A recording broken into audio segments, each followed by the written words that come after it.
All right, so this is your project, the hair dryer.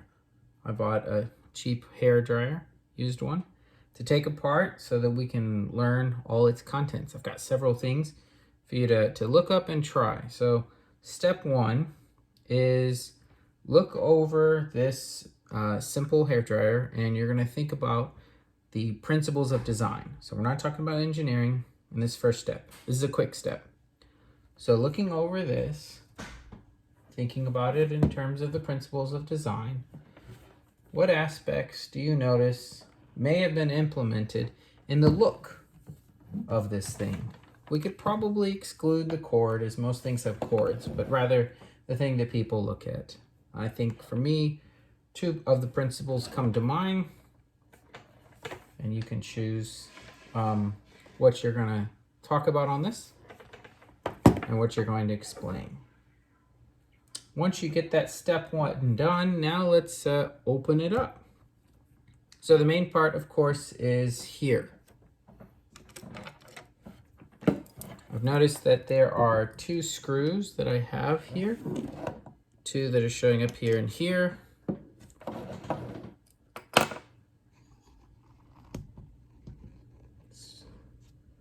Okay.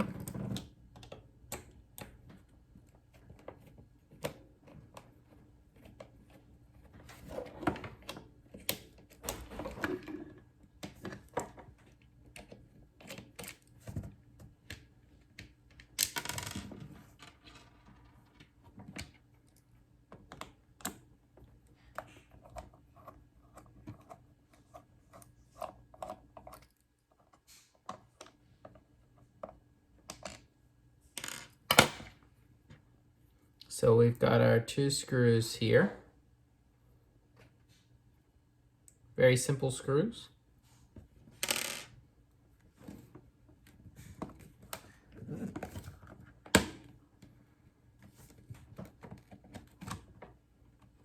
We've got a body here, and on the body we have these flexible grip pieces. Two of them actually. We can include that in the notes. Two flexible rubber grip pieces. And then we've got the casing here. Now they're not identical. They're not kind of balanced looking like the drill that I took apart with you. They're two front and back pieces instead of two side pieces. But there is something very important right here. Hopefully it shows up on the camera.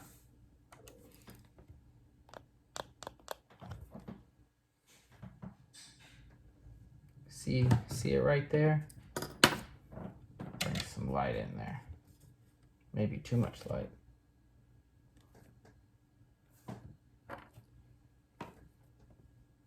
Right there, it tells us what the plastic is. You see it? That's the plastic right there, those two P's. If you don't know what that is, then you can look it up. Two P's and then type plastic and you'll get a name. So we've got these two body pieces. The back of the cable comes in here.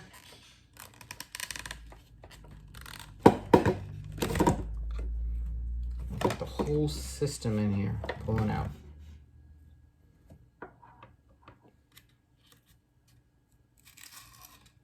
To make it a little bit easier as you figure out things, this is actually a heat shield. You might be able to find out what this material is if you type in heat shield material for a hairdryer, and you might be able to get some material types. It's very cardboard feeling, but kind of metallic, shiny looking. I'm not exactly sure what this is, but I bet we could find it out if you did a few searches. Cone shaped.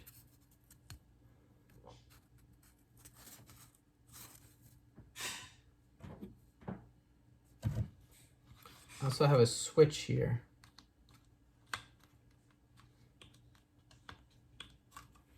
For the settings, simple screw on the back.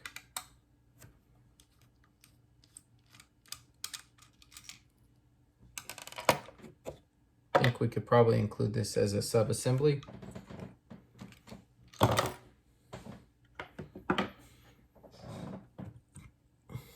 You've got this on one side, a connection piece right here, a screw that holds it together,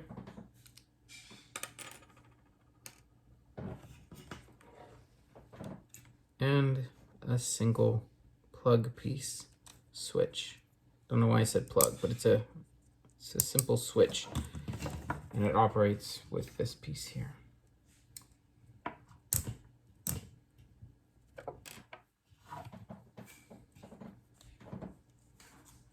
Got a little plastic protection ring. These things can be a little bit delicate though. These are the things that get really hot. If you ever look down a hair dryer, you'll see these things even turn red, like in your toaster oven. It turns pretty red.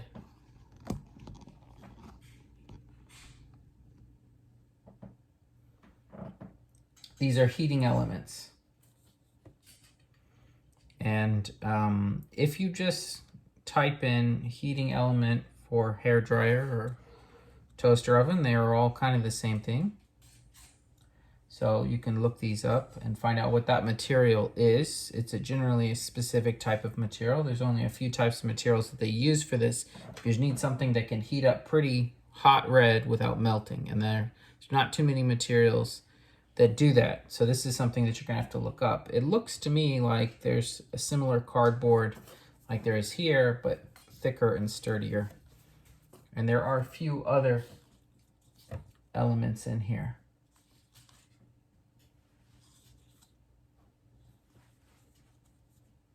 We also have a plastic fan blade here.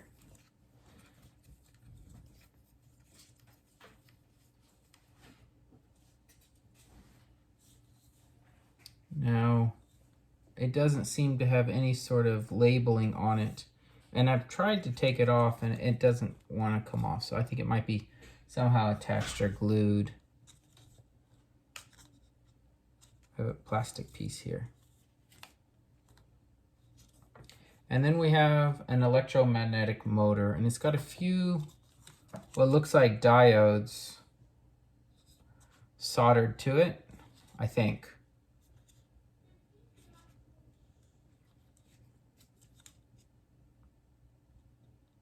Looks like diodes.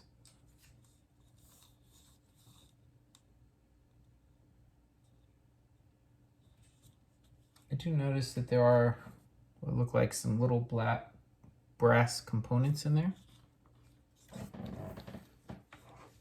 So far you have a couple of parts listed down. We have the screws, the body, which is these two pieces, plus the rubber grips. We have the button here and here with the little screw that goes with it, very small screw. Clear plastic piece that goes to this button. This is the button that you feel.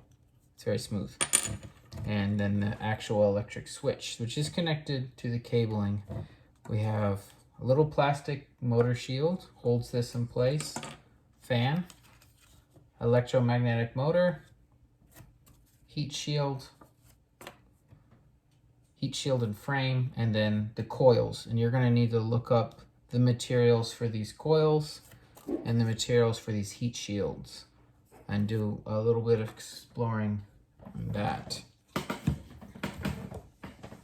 We have this wire here, which would be made of a synthetic rubber, and looks like copper wires. So for materials, synthetic rubber and copper wires. Got the typical warning on the back here about keeping these things away from water. Even when they're off and they're plugged in, they're dangerous.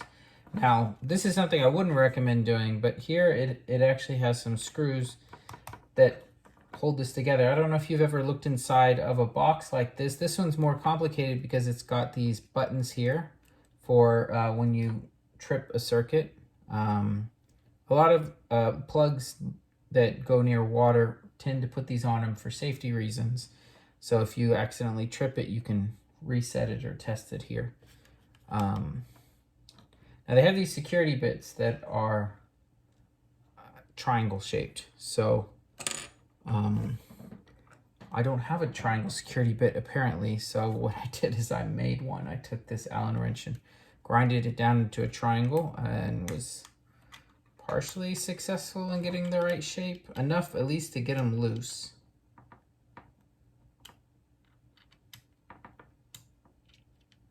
I already had them partially worked out because it took me quite a while to get them out before.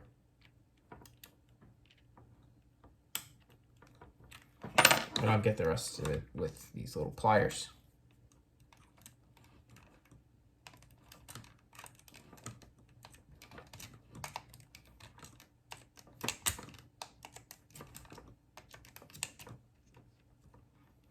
So 2 little steel screws.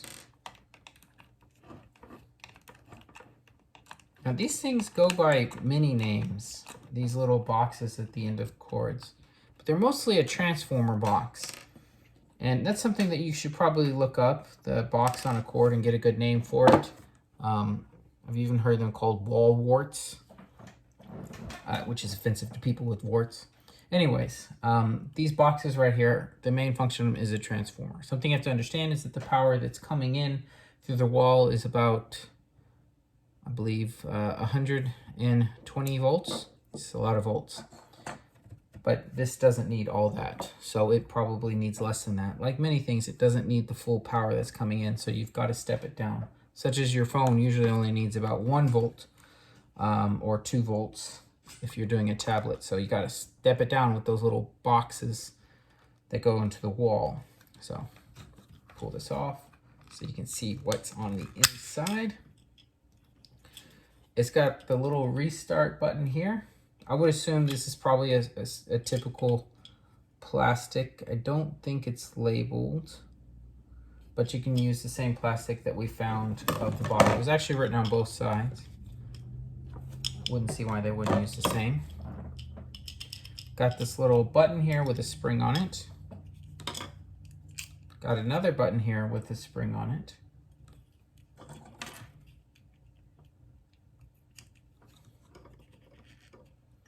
And we've got a little circuit board here. I can sort of pull it out, but not very well. And I don't want to over push it. I don't think I can get this out easily.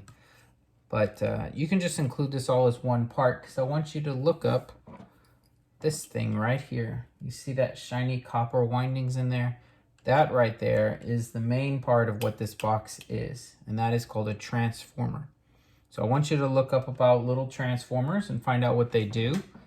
Don't put an S, else you'll get all the TV show and the cartoons and stuff like that. So just transformer, electrical transformer.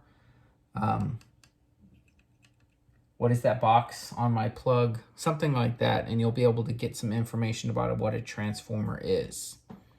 So let me help you recap. You've got all your parts, and you can look through the video to list them all out. One of your things that you're going to look up is answer the question of what is a transformer do? This one will actually, they should tell you on them.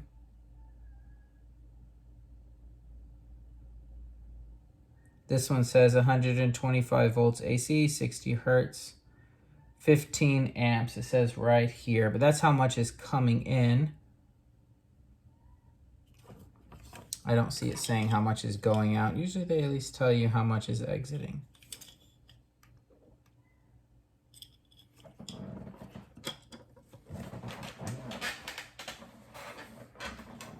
If you look at the one that you have for your phone, it definitely will say that. Anyways, that's not important. So you're going to look up what a transformer is. You're going to list off all the parts and find out all their materials as best as you can. Many of them I've said here. and you're going to try to describe what their functions are and how they interact. You're going to want to find out what the heating element material is. That's a special one to look up. And what the heating shield is. Keeps the heat from going anywhere out the sides, but out the front, because this fan is blowing that heat out as it should. So now after you have that all listed off, that's step 2, and that one should take the most time. Step 3, I want you to think a little bit about reverse engineering. What are some things, even if they're simple, that you would change? What are some things that you think are the weakest here in all of this system that we have? What parts are the weakest? What parts would you upgrade? Just something to consider. It doesn't have to be very complicated of an idea. It could even be a look. So your step 1 is principles of design. Your step 2 is product disassembly and looking at some of these specialized parts. And step 3 is reverse engineering. Get this all down on paper, and I'll have you turn that in. Have a great time with this. If you have any questions, you need to ask me during Zoom, and I would love to help you.